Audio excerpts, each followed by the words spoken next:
Hello, everyone, and welcome to this live Q&A session where I'm going to answer all the questions you have about how to grow microgreens and everything in and all that is added. So, hi, I'm Connor, and I'm also known as the phytonutrient king because I've experienced health challenges my whole life, and I found something that has really helped me through my journey to better health, and that is microgreens. So let's start out with our first question from Amanda Vander Gulik up in Canada.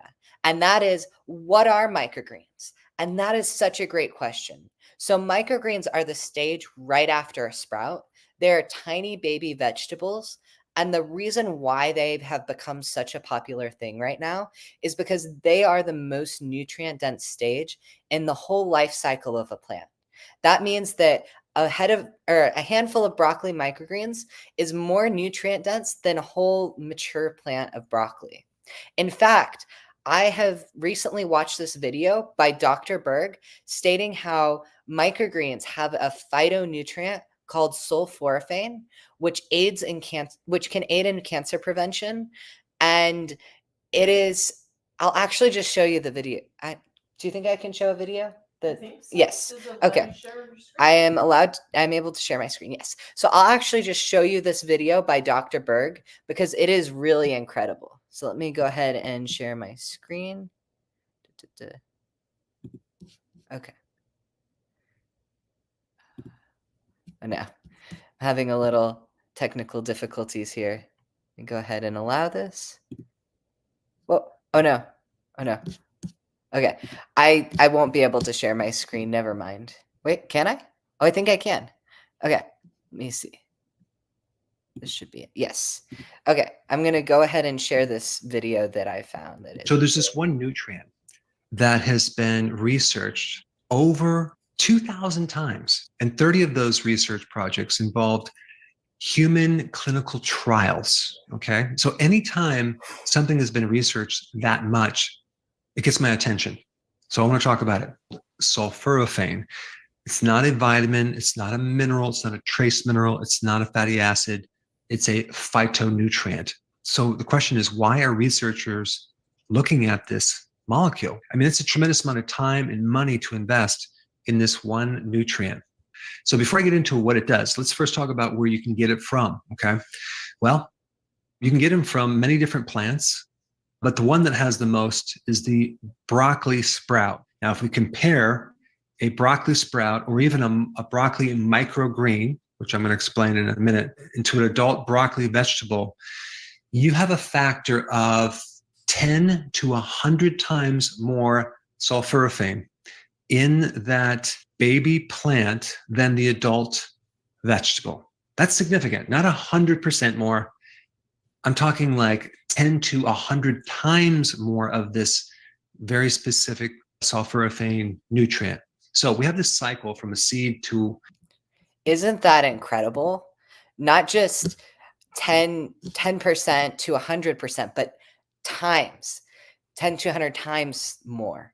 And so when you're eating microgreens, when you're eating food that's so densely nutritionally dense, that is medicine. I've really taken on this belief that let food be thy medicine. So let me just share my story real quick. So what my whole life I've had genetic health challenges to the point where when I was 7, it got to be where I couldn't wear clothes and I couldn't even get out the door most days. I knew something had to change. In fact, I did a thermography scan, which thermography shows the inflammation in your body. And what it showed was that I had an incredible amount of inflammation to the point where most of to the point where they had never seen anyone with so much inflammation before. It was shocking to them, and they were sure that I had cancer. That's when I knew something needed to change. Fortunately, my parents went the holistic medicine route instead of throwing a bunch of drugs and seeing what stuck. And I'm very fortunate because I have a lot of friends who went the Western medicine route, and sadly, some of them aren't here with me today. And so to be able to eat food that really heals your body made such a huge difference for me. And for the first 8 months, for the whole time, I could have some meat, some fruits, and some vegetables. And, that makes you super popular at birthday parties as a kid. So then, about 8 months in, I wasn't feeling any better. And I was just kind of like, is this working? We were all like, do we really want to continue this? Like many people, I was in that state of, I've tried everything, but nothing helps. That whole feeling of like, this isn't working. I've done everything I could.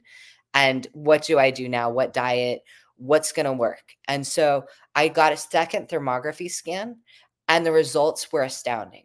So for those of you joining in, thermography it's a scan that usually they use for people of interest to see where they are. You see it shows the body heat on you, and that basically tells you how much inflammation you have in your body. And when they did this second thermography scan, it was completely the opposite. My mom started crying. She said that like she could see the difference that this diet had made. And for us, when we were like, this isn't working, that was incredible. And I'm not someone who's like a really rebellious or a frustrated child, but I was so tired of being on a diet that I was like, well, I don't feel any better. And my doctor that had been listening in said, you heal before you feel. So if there's anything you take away from this, remember that you heal before you feel. So when you start a diet, when you start something new, when you try a new supplement and you don't immediately feel a change, your body is still going to be experiencing a benefit. It just may not be something you see almost immediately. And it's great when you break your arm that your mind forgets, but when you're trying to remember what it was like before you started something, that's when it's so important to journal, to remember, to go back to what it was before, because likely your mind just forgot it. So if there's one thing I can impart, it would be that. So what is the other question that we have? Sure. And if you have any questions, be sure to put them in the chat, because this is a live Q&A and I want to answer as many questions as I can. My mission is to empower you to gain even better health and food security. And my favorite way to do that is through growing your own microgreens. It's super easy and it's so much fun. Yeah, Connor, thank you so much for sharing your story, Of course. helping people to understand the power of these microgreens. Shelly is on from Florida. Hello. And she's asking, Connor, how do microgreens compare to mature vegetables in terms of nutrient density? That's a great question, Shelly. And like I mentioned before, your microgreens are up to 40% more nutrient dense than your mature plants. So they're super healthy for you. And they also contain a high amount of sulforaphanes.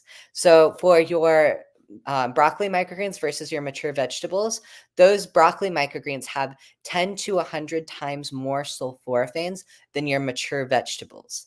And what sulforaphanes are, it's a phytonutrient that is really great and can aid in cancer prevention. So it's super healthy for you, and it's just an incredible, microgreens are so incredible. Let me see. I think I can see another question in the chat. Let me go ahead and do that. Okay.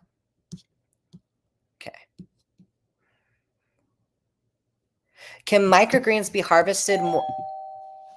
Can microgreens be harvested more than once, or okay? Sorry, I just need a minute. Okay, can microgreens be harvested more than once, or do you need to regrow them each time? And that is an excellent question. So with microgreens, the reason why I will suggest that you harvest them just once is because microgreens are, the nutrition comes from the seed itself. So after that first harvest, your microgreens are not going to be that nutrient dense. And so doing a second harvest is going to be your best option. With microgreens, you want to just harvest them once. Then you take the root carpet, you just pull the soil and the roots that are there, just pull that up. And after that, just wash your tray out and start again. And the great thing about starting again is then you get to try a new variety of microgreens. And there's all sorts of microgreens, from your broccolis to cabbage, collards, kale. One of my favorites, it's called Oriental mustard. And Oriental mustard is the cousin to wasabi. Did you know that we have in America, we haven't tried wasabi? It's actually um, horseradish that's been dyed green, that they've just naturally flavored to be wasabi. But there is a real wasabi plant out there. And we have at Amelia Island Microgreens, we have the wasabi plant. So you can grow wasabi microgreens. And so that's a really fun one.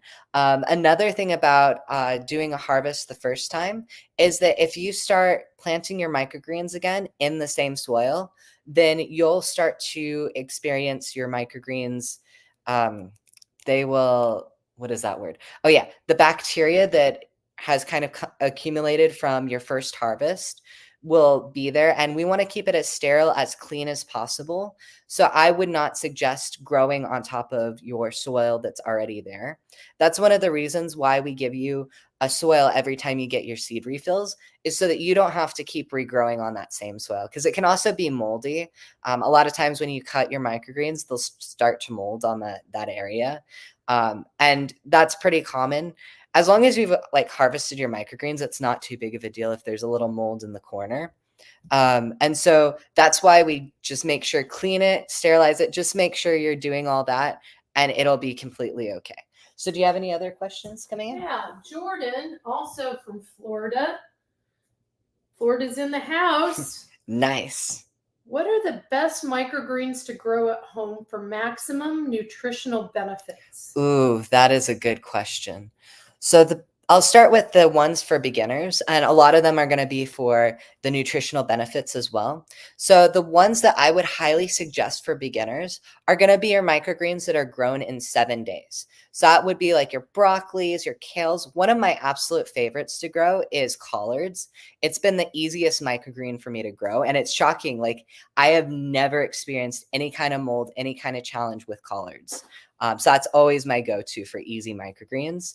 Then you have like salad mix. That's a nice blend of microgreens. So you get that nice like dimension of flavor without having to like go for a more complicated microgreen. So you have all those easy ones to grow. Your broccolis are going to be really healthy. All of your cruciferous vegetables, like the broccolis, the kales, the collards, all of those contain sulforaphanes. So they're going to be really good for cancer prevention and aiding in cancer prevention, as well as so many other benefits. What I like to do is I like to look up, like, what are the health benefits of broccoli? And when you look that up, you'll see like there's all sorts of things. Like, I could go on for hours on the health benefits. And when you look at that particular plant, when you look at the microgreen stage, it's going to be even more packed with nutrients. So whatever you see, like sulforaphanes, is the one that I'm talking about today. Like, all of those are going to be in your microgreens. So then you also, I like amaranth. Amaranth is high in iron, so it's really good for your blood. And that's something I want to dive into a little bit more as well. There's the big 3 killers in America, and that is cancer, heart attack, and stroke. So one of the things that I really want to do is help people lessen that potential for getting those serious diseases that are life-threatening. In fact, 1 in 4 Americans are gonna experience cancer in their lifetime, and that number is only rising. It is very unsettling to see how much chronic illness is continuing to rise, and that's why I'm so passionate about growing microgreens, is because I know so many people are in that same space of, what do I do for my health? And so growing your own microgreens makes all the difference. And even if you just go to the store and get your microgreens, that is great too. Just do something for your health to make sure that you're living your best, most fulfilled life. So then I'll also add in what the most challenging microgreens are to grow. And the first one that I will say is sunflower. Do not start growing microgreens that are sunflower. Do that one later, once you've gotten more used to growing microgreens, because that one's challenging even for the more advanced growers, because it's the one that has the highest likelihood of growing. So be sure to leave that one for later on, especially once you've learned how to get like some solutions for molds. Like, there's using cinnamon is a great way, or hydrogen peroxide. And I'll go into some of those videos later on. So you can also check out some of my videos that I've done, because a lot of what I'm mentioning here I've already talked about in a video, and I go more in depth. And I'll leave a bunch of links for some of the content that I'm talking about here in the videos that I have. Okay, so with that, what are some other questions? Actually, that is a great segue to your next question. Excellent. Cheryl from Idaho asked, hello. Are microgreens easy to grow? Microgreens are super easy to grow. And I'm so glad you asked that question, because I hear a lot of people say, I don't have a green thumb. And I was right there with you when I started. I was 7. Like, if you don't have a green thumb, that is like, I barely knew how to grow anything. And so the great thing about microgreens is they take 7 days to grow. Super easy. So I like to say, you may not have a green thumb, but you have a microgreen thumb, because it is so easy. If you just have a window and you can just lift the 2 trays up, put a cup of water in, put that back down, then in 7 days you have your own food. I'll show you what I created. So the reason why I started Amelia Island Microgreens is because when COVID hit, I was starting to feel better, but I saw that the world was not. And it was really concerning for me to go into stores and see so many empty shelves. Do you remember that time where there were just empty shelves everywhere? I was so concerned that the food chain was going to go really haywire, like even worse than what it did, that I created a garden. And that took so much time, energy, money. And I got like a couple 1-inch carrots. It takes so much time to amend that soil and to change everything, as well as all that work, that I realized that I was sitting on something that was so important for not just myself, for other people too. And that is microgreens, because it's just, so this is my kit that I created when I was 14 to empower people to gain their own food. And the reason why this is so important is because this is the only amount of space you need to grow your food. And that is so incredible, because when you go grow food outside, it's usually like at least 6 feet long, and it's all wood that's going to cost you a lot. I'm speaking from experience there, but here you just have this little tray and you have food. So what you'll do is you have your soil, and that is a sterilized coconut husk. And the reason why we choose coconut husk like this is because we don't want eruptions of bugs. And so to keep it sterile, you're not going to have that eruption of bug. You're not going to have to worry about anything that could be contaminated in here. It's going to be really good for growing your microgreens. Then we have a spray bottle, which I'll share with you in a little bit on how that gets used. And then you have your seeds. So a cool thing about what we do is we have this little QR code right there. And that takes you to a free 10-part, or no, I'm sorry. That takes you to a series on growing your microgreens, so that you can do this visually, or you can go inside your kit here and there's your instructions. So you have the visual way or the text. And because I know everyone has their own way of learning, and I want to support you in any way that you learn. So the first thing you would do is you would take this cocoa coir puck, put some water on it, and it'll expand like those washcloths. That's my favorite thing to do that's my favorite part about growing microgreens. So you expand that, then you take a seed packet, one of the seed packets, which is weighed out for the density of your tray. You sprinkle that along. And then after that, you take your spray bottle with your pH tested water, and you just spray it along here. And then that's pretty much it. You just put some aluminum foil on and you're good to go. Once a day, you spray your microgreens. And then on day 4, you start lifting this tray up, putting a cup of water in, putting that back down. That's as simple as it is. And I've grown them for 12 years now, and they've been so easy that it's just like less than 5 minutes of maintenance and you have food. And not only food, live, nutrient-rich food. And that is, I can't stress how amazing that is and how much it's affected me. I feel so much better when I eat microgreens. Like, I can tell when I do and when I don't. I'll be a lot less achy and I'll have more energy. And it's so incredible. In fact, one cool thing, let me get this kit back.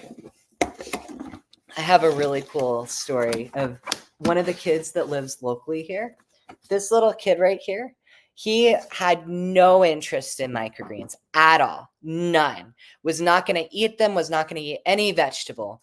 And he walked over to our stand and he was like, what is this? Is this something I can grow? He just wanted to grow it. There was no way he was going to eat it.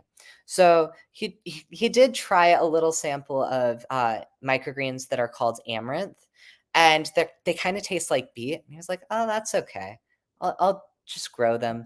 And after a couple weeks, he started to eat the microgreens, not just the amaranth microgreens, the broccoli microgreens, and all of the microgreens that he was growing, as well as he started eating his vegetables.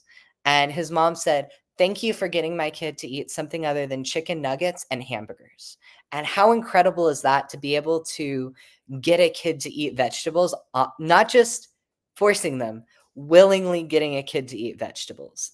And so it's been really cool to be able to help people in that way. So what is another question that's come in? Excellent. Steve from Texas. So you're getting people from all over the United States. That's awesome. Steve asks, what's the easiest way to start growing microgreens if you have limited space? That is such a great question. And in fact, I have a customer who was growing, who has had a sailboat for a long time and wished that they had actually had microgreens on that sailboat, because microgreens, like I showed, they're so small that they would even be able to be in an RV, sailboat, and even NASA's grown them up in space. So if NASA can grow microgreens in the tiny little space station, then you can grow microgreens anywhere. Like I mentioned, I'll show you the size of the kit because it is so tiny that it is, I love it because you can grow this anywhere, like apartments. Yeah, it's, let me just take a moment to calm down. So with this, it's just this. There's no other garden bed or anything like that. I love growing microgreens in apartments like that. And also, well, let me just step out of the way. See this right here? This is called a lettuce grow tower. And we also carry these that they're so cool for apartments because you can grow your own vegetables. They don't look so good right now. Our lettuce has bolted. But to have fresh lettuce, it took like from the little seed starts to having lettuce, it took us 2 weeks. And there was no weeding. We didn't have to worry about watering or anything like that. You just simply put the water on in the base, and then it funnels it up, and then it sprinkles it down through the water, through the roots. So that's another cool alternative for growing in such a small space. And don't let space stop you, because no matter what, you can find a way to grow your own food, regardless of the size of the place that you have. And that's been such a cool thing to experience because I've been able to help so many people who live in small spaces like that and are able to grow their own microgreens. Especially when you can't grow that whole garden that like you might dream of, to be able to grow a tiny little micro garden. It's so fun and it's so much easier. I highly recommend it. What's the next question we have? Absolutely. Cheryl from Idaho Nice. is asking, oh, maybe we already asked that one. What's your go-to microgreen for adding a fun twist to your meals? I love that. So there's so many different types of microgreens and different ways you can incorporate them. My favorite go-to is the wasabi or oriental mustard microgreens. They are so great in your tacos because it's nice and spicy. Since it is the wasabi plant, it has that spice to it, but it's not that in your nose spice that you get from the wasabi at the store. And so it's so cool to add to like a taco or a sandwich because it adds that dimension of flavor without that spice to it. Because I'm not someone who likes a lot of spiciness, but I do like that flavor that it adds.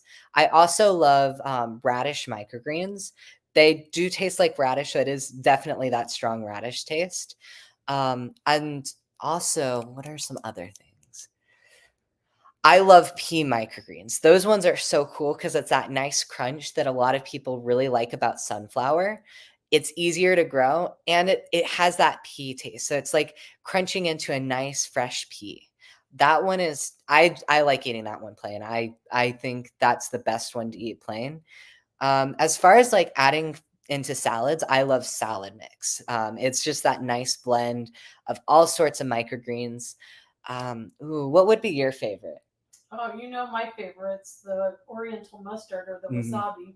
Yeah, the Oriental mustard by far is our favorite and our most common way. Love it on tacos. Yes, love it on tacos.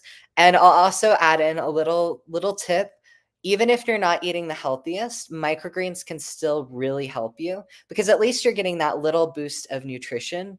And I'll let you in on a little secret. When I'm off my diet and I'm just kind of like, you know what, I'm gonna eat something a little not quite so healthy. I'll add it to like pizza or macaroni and cheese because you know that makes it healthy, right? So like adding like that Oriental mustard to a pizza, you add that nice spice to it. Or I like broccoli microgreens on macaroni and cheese because you don't really taste it. It's very subtle. That's really, really nice. As far as like if you want to hide your microgreens, my favorite way to do that is to add them into a smoothie. So like your kale or your broccoli, cabbage is really great for like you won't taste it. It's even less noticeable than spinach. If you want to add in a spice, like you want to add in that gingery kick, that's when I like to add in an Oriental mustard or a radish to my smoothies. So that way it has that dimension of flavor. Sometimes, like if I'm adding like doing like some kind of like fruit smoothie, I'll want that spice. Or like if you want to do a chocolate spice, that's really cool with like that Oriental mustard. So what's the next question? So it looks like a number, I think you've answered this one, but a number Okay. of people are asking. Frank from Michigan asked, how do you prevent mold and pests when growing microgreens indoors? That is such a great question. And I'll just go ahead and break it down a little bit more because I kind of went over it a little bit quickly. But before I do, I just want to let you all know that I went over this video like where I'm very much more in depth on this.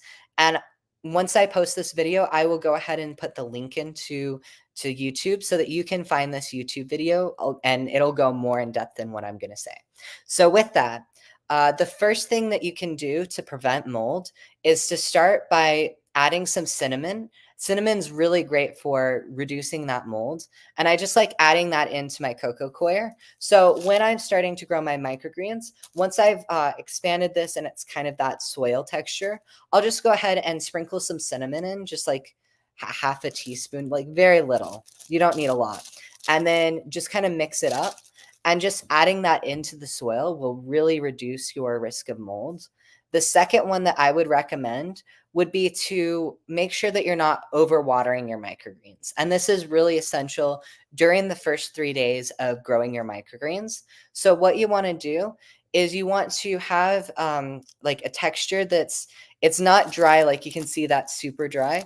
You want it to be slightly moist, but you don't want it to feel like a mud pie.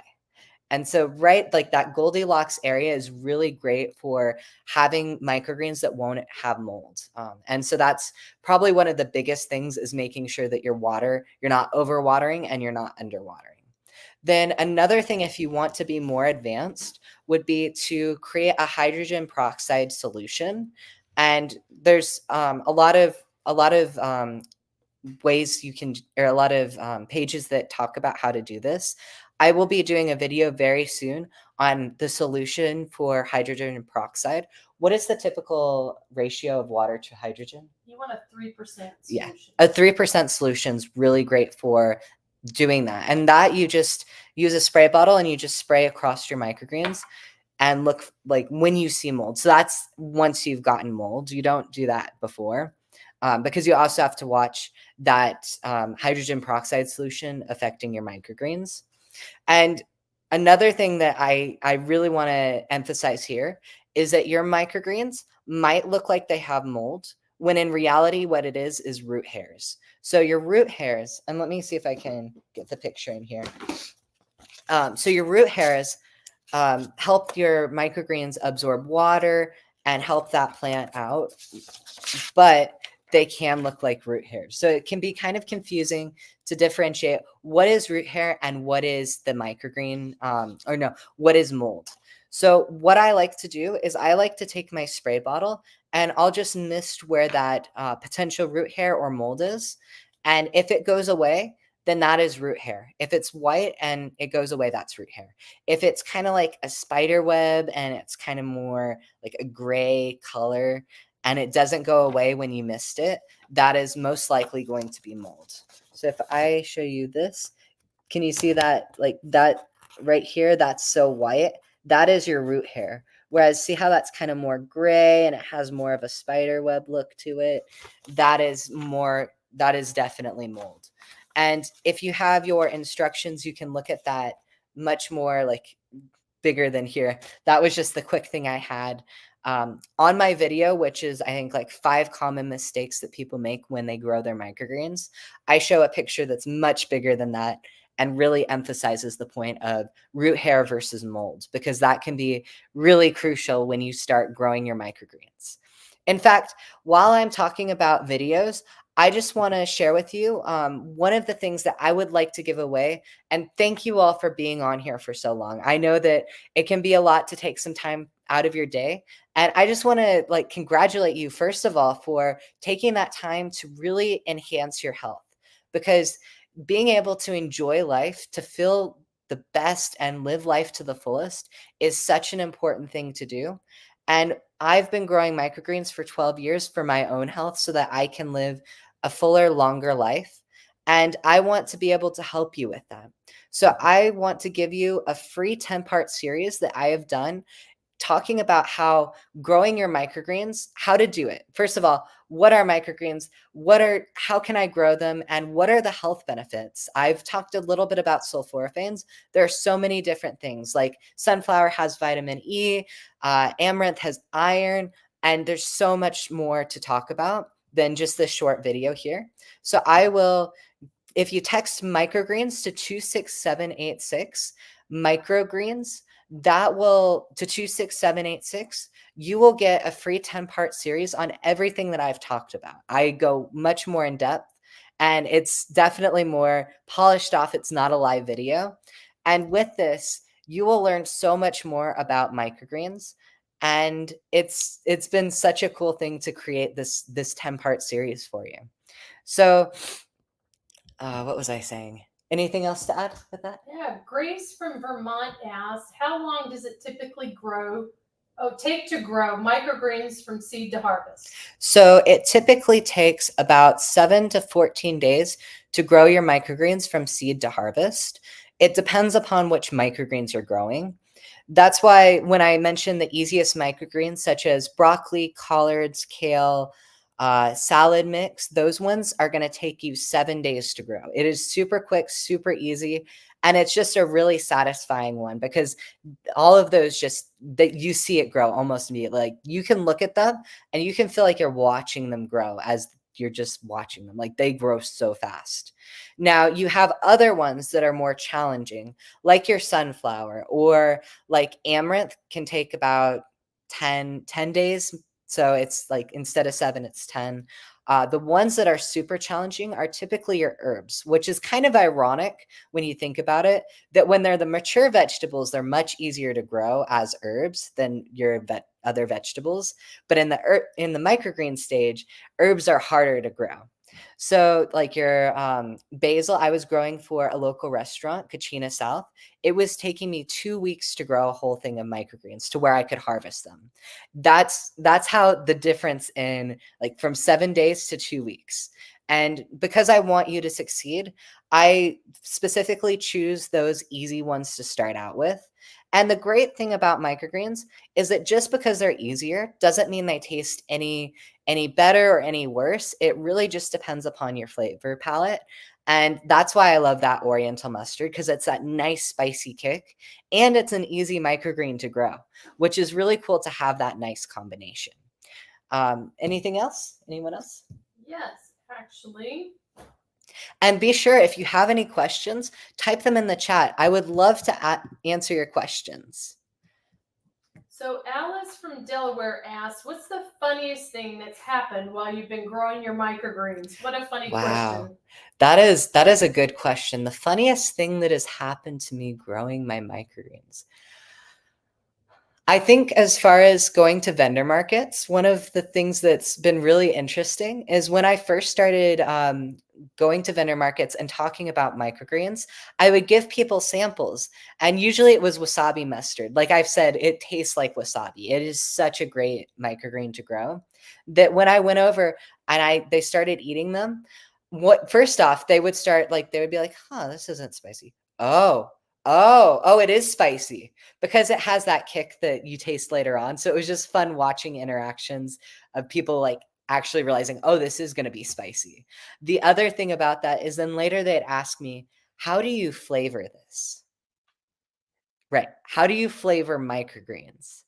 And it's one of those, do I tell them that it's how it was created? How in depth do you want to go? Because I didn't go to the lab and like add in a little bit of this and a little bit of that and some natural flavors here.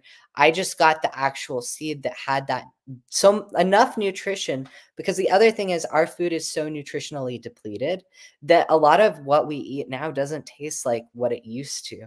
So to have food that has that nutrition, that it's not in nutrient depleted soil and not it's not the same, is so cool because you get to taste that actual plant. And so that would probably be my favorite shocking moment of like, what do I say here? And that is, did you flavor your microgreens? I think the funniest thing that happened was when you were at the market at the farm and the turkey jumped up. Oh, He knew what was good stuff.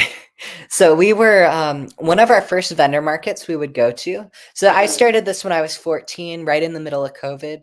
And I started this like just more as like an educational, like to learn how to grow your microgreens and or not to grow a business. And because I wanted to like really be an entrepreneur. And so this was more just like at first a learning experience. And now it's kind of turned into, or now it's turned into really my passion and my dream. And so we started with like little local vendor markets. Thank you, Stephanie. Stephanie just said awesome with a lot of hand claps. I appreciate that, Stephanie. It's great to see you on. So we started at this vendor market that was this farm. So all the money would go to the farm and it was for rescue animals. So it was such a cool way to like be able to talk about microgreens and be able to support a nonprofit like that. And so we'd just be vending, and all of a sudden a pig would walk by, and then there'd be chickens and like all these animals just walking back and forth around. And one time there was this chaotic turkey. It was the strangest turkey. Like you could, at 1 minute, it would want you to pet it, and it would like gobble, like, come on, you want to pet me? And then you'd start petting it, and it would bite you. Yes, it was that kind of turkey. Very fickle. You'd go into the bathroom, and as you were walking out, that turkey would dart in because it wanted to sit on the couch that was by the toilet. So all of a sudden, people would start opening the door, and there would just be this turkey in the bathroom. That is the turkey that we're talking about. So we were vending, and all of a sudden, this turkey comes up, and it looks at the microgreens, and then it looks at us, and it looks at the microgreens, and it makes a run for the microgreens, but we caught the turkey before it got to the microgreens. But it was super close to getting those microgreens because it loved it. It knew what good stuff was. So what's the next question? So Randy from Georgia, he asks, Yes. how do organic microgreens differ from non-organic ones in terms of growth and taste? Ooh, that's an interesting question. So for those of you who didn't hear, Randy asked, what is the difference between organic microgreens and non-organic microgreens, both in their health and in their growth abilities? So the first thing that and taste, yes. So the first thing that I want to emphasize before I get to that is please make sure your microgreen seeds are pathogen tested. And what this is, Why this is so important is because if you heard the sprouting scares with E. coli, the reason why people were having so much of a challenge with that is because they were getting seeds that weren't pathogen tested. They were incubating E. coli and salmonella in their sprouting jars because their seeds were not good quality. It's garbage in, garbage out. So you want to make sure that your seeds are at least pathogen tested because it makes a huge difference. It's one thing if you're growing a mature vegetable, but since you're eating so densely to that seed quality is crucial. So with that in mind, when you start eating non-organic food in general, it's not as good for you as that organic stuff, but especially with all the loopholes that have started happening. I don't know if any of you know, but when organic food goes to the store, when it goes across state lines and then when it goes into the store, it gets sprayed. It's organically grown, but then after that, there's a loophole.